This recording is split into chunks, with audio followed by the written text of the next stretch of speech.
Welcome to the Obesity Medicine Podcast with your host, Dr. Rentea, board certified in internal medicine and obesity medicine. Here, we talk about a path to metabolic health, and we have real conversations about chronic weight management and living a full life. Just a reminder, I am a physician, but I'm not your physician.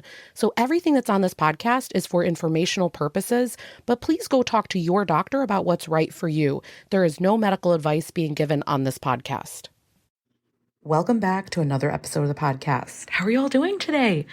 I have been, like I always say, absolutely loving summer. I'm someone that plans out every single weekend, meaning, hey, let's get to the beach, So we have these lakes around us, and my son just loves, we have his little floaty things, and he now loves putting on goggles and quote unquote scuba diving. So he has the little, what's the thing called where, you can like breathe, where you can go underwater, but you can breathe like as long as you're staying within a foot of it. I totally can't remember the name of that piece of equipment, but it's like he can't fully swim amazing, but he's like, but I want scuba diving classes. I was like, you have to start with the swimming part. And he's like, no, scuba diving. So anyway, we are working on some better swimming skills. It's a fun summer, and I'm loving that he likes to find things underwater now. Oh, and I will say, talk about small pleasures in life. Something that I love about the summertime is at the end of the day, sitting in the backyard and just hearing the birds chirp.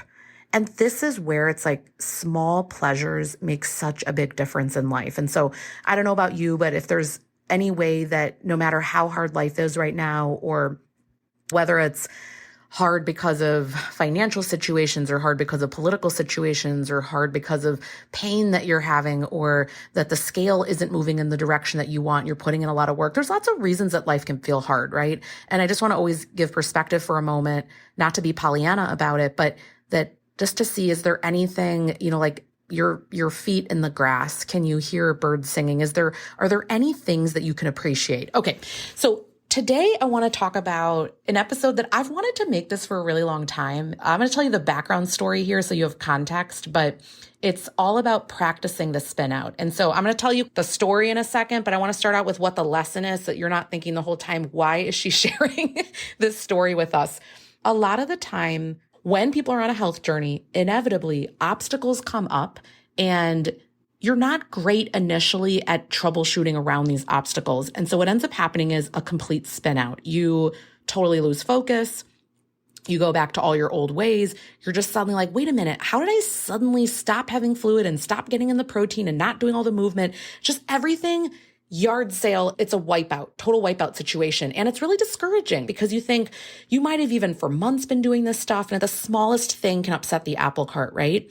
And what this reminded me of, though, is that this is really normal, and the skill is how to really quickly troubleshoot, start to find other ways, whether it be directly through the problem or around the problem, right? Like there's so many ways to approach these things, but we have to get really good at pivoting, being mentally flexible, realizing there's always going to be obstacles. This is not that I am the unique chosen one that has this affliction where things affect me. We all have obstacles all day long. Of course, some of us to greater extents than others. Again, I'm not denying the realities of the world 100%, but the ability to troubleshoot through things is a real skill. So growing up, I was on a downhill ski race team for a lot of years in Wisconsin. And one of the things that we did with training, you have a lot of training practices, and then there's so many races per year. So I was part of kind of the Wisconsin race circuit.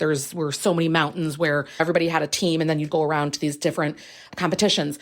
But part of the training was that you had to do something called Whirlybirds, which is those of you that don't ski, you have both skis on, you're headed straight down the hill, and then you have to do a 360 turn. So your feet are together and you completely turn all the way around, and then you have to keep going down the hill. Not only did you have to do it with both skis is the easy part. The harder part is when you do it with just the right foot or just the left foot. And what you learn very quickly is that we typically are imbalanced in our strength and our spatial abilities with both legs. So for example, with the right leg, no problem, Whirlybird, no problem. Left leg, I could hardly do it. I would get half the turn and then go vertically across the hill. Okay. So here's the whole point. The reason we did this is because They knew that you were going to wipe out and you had to prepare for it. You had to have the muscle memory to know I'm going to be doing grand slalom or slalom. So meaning either little curves where you're going between the gates or really big curves where you're going a lot faster. And the whole part of racing is that you're going really fast and you have to be able to make decisions in the blink of a moment. And you also need to have muscle memory because you're oftentimes not thinking. The next thing you know, you're flying out of a rut, means like everyone's been coming down the same thing. And so ice starts to form. There start to be ruts in the hill. You have to very quickly be able to handle these situations because they know that you would literally simulate the wipeout. And your whole thing was do the Whirlybird and make it through. Simulate these things happening and yet still be able to do it. All of this to say that this is 100% what happens in life. It's like, we know we're going to encounter these obstacles. 100%, I'm going to tell you, you're going to reach a lot of obstacles. And yet many people are successful because they will find ways around it. Again, they are not the chosen people. Well, for them, just everything worked out for them. Yeah, there are some people where metabolically they're more flexible. They respond more. Things are easier. But you know what? They still have some things that they're overcoming as well. They might just be really good natured about how they go about it. And you might not know that. 50 times per episode, I'm like, I understand we have different circumstances and different metabolisms and all of that. Yes, and they might be really, really well practiced and nothing ever is going to be an obstacle for them. So for example, there's always kind of making the next best decision, or there's planning ahead of time. Like I just saw a video. I'm going to link this in the show notes, by the way. This is going to be an old video by the time you see it. This was an old one, by the way, from Tanya. Tanya Taking Your Life Back at 40. She made a video a few months ago here, I think it was May timeframe, and someone made a rude comment to her. Oh, well, you don't need to leave the house with 2 drinks and a snack. And oh, it must be because you're an influencer. And first of all, Tanya cannot be more down to earth. I mean, she's sharing how to make taco bowls, cottage cheese bowls, protein coffees. Okay. So there's nothing influencer about her. Yes, she has over 1 million followers, but it's because she's a really nice person. And, this person was just trying to really be rude. And she said, listen, it's not an influencer thing. It's about being prepared. It's about me being able to go out and know that I'm not going to, I don't forget exactly what she said, but not going to whip through the drive-through, not going to go buy XYZ. I know I can get a reduced price coffee because I'm just getting a shot of espresso and I have my protein drink in it to put it in. So I know the cost is less when I'm out. I know I'm going to get the protein that I want. And so do you see how it's like, you could say, well, I mean, I'll tell you an obstacle that comes up a lot for patients is they'll be out doing errands and that's the time when they'll be whipping through drive-through or doing other things. And so a lot of what I work through is, okay, if you're still going to want to go to those places, which is fine, we can work anything in. Like I have some patients that are ordering out all the time and we just work to up-level the choices. And the reality is you can find healthy things everywhere. I mean, 99% of the time. I have been in some parts of the country where it's really hard, but majority of the time you can find something that works. And so I'll say, okay, if you're still going to want to do that, let's work through what are the places that you go. Let's look at the menus. Let's really decide what you're going to do, right? Or you could decide, no, it's totally impulsed. It means nothing to me on that Saturday when I'm out doing grocery shopping at different places, whatever I'm doing. I could just as well bring a protein bar with me, half a cheese sandwich, whatever, right? You could do that. You could bring a protein drink. You can do literally whatever you want. I 100% of the time have backup options on me.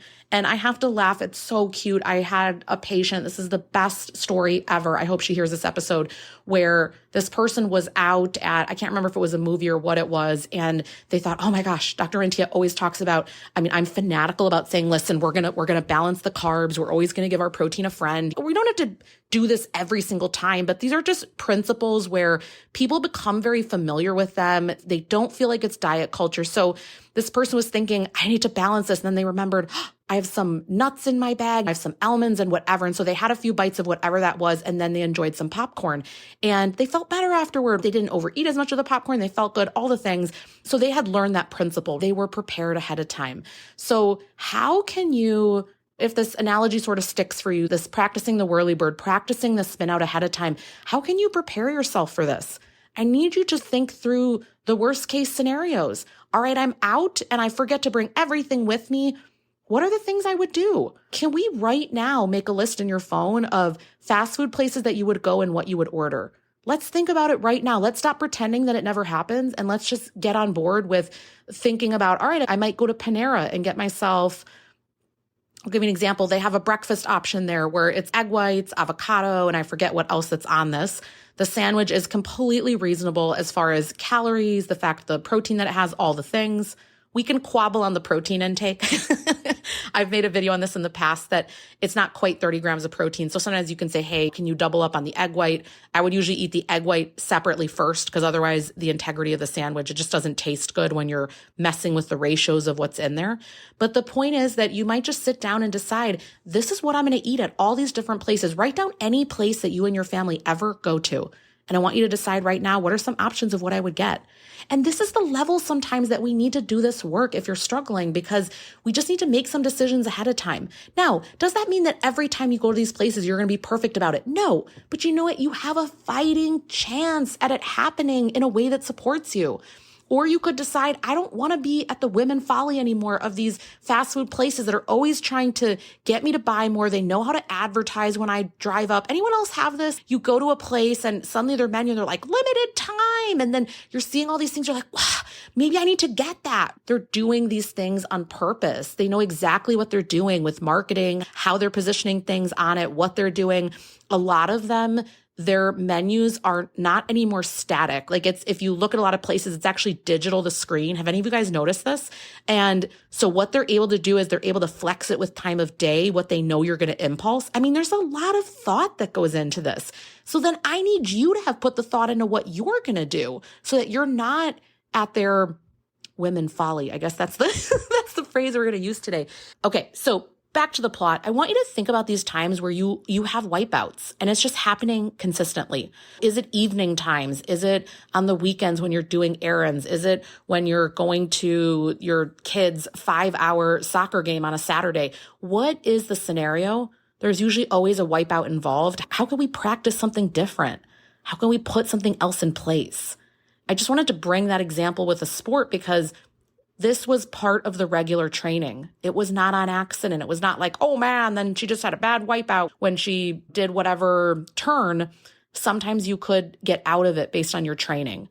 Part of working on different things with metabolic health, it's giving yourself different tools. Planning ahead of time, decisions ahead of time is a tool.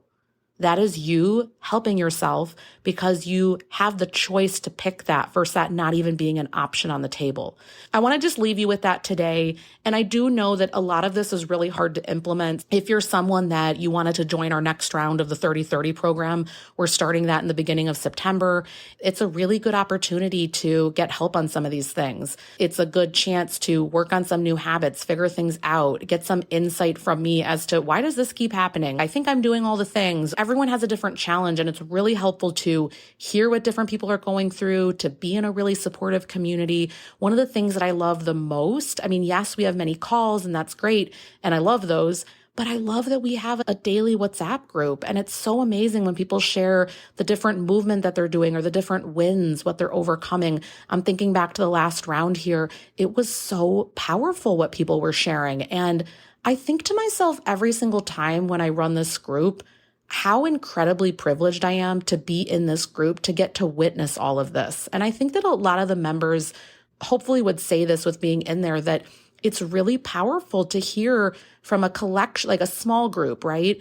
To hear from a collection of women, what are the wins? What are the struggles? What support can I give you? What inspiration can I give? It's really powerful. And then of course, also to actually get, medically sound things. Again, I'm not your physician in there, but I do have medical training and we're not talking diet culture. And frankly, there are few spaces anymore where that's the case. If that's something that you're looking into, I know that we are not necessarily in September yet, but we always enroll ahead of time. You can actually watch all the videos ahead of time that are in the course and the bonus stuff, all of that. And then you join us for live calls starting in September.